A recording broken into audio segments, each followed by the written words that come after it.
నా చేతిలో ఉన్న ఖర్జూర మొక్కలు చూసారా ఎంత ఆహ్లాదకరంగా ఉన్నాయో చూడ్డానికి. ఇవి కొంటే 3500, 4000 కూడా ఉంటాయి. అమెజాన్‌లో నేను చూసాను ఒకసారి. అయితే ఇవి కొన్నవి కాదు. స్వయంగా విత్తు నాటి మొక్కల్ని పెంచారు మా నాన్నగారు. ఒక సదుద్దేశం కోసం.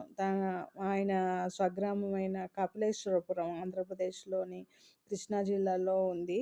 అక్కడ రామాలయంలోను, శివాలయంలో 2, 2 మొక్కలు ఇవ్వడానికని పెంచారు. ఎంత సంతోషంగా ఉందో కదా!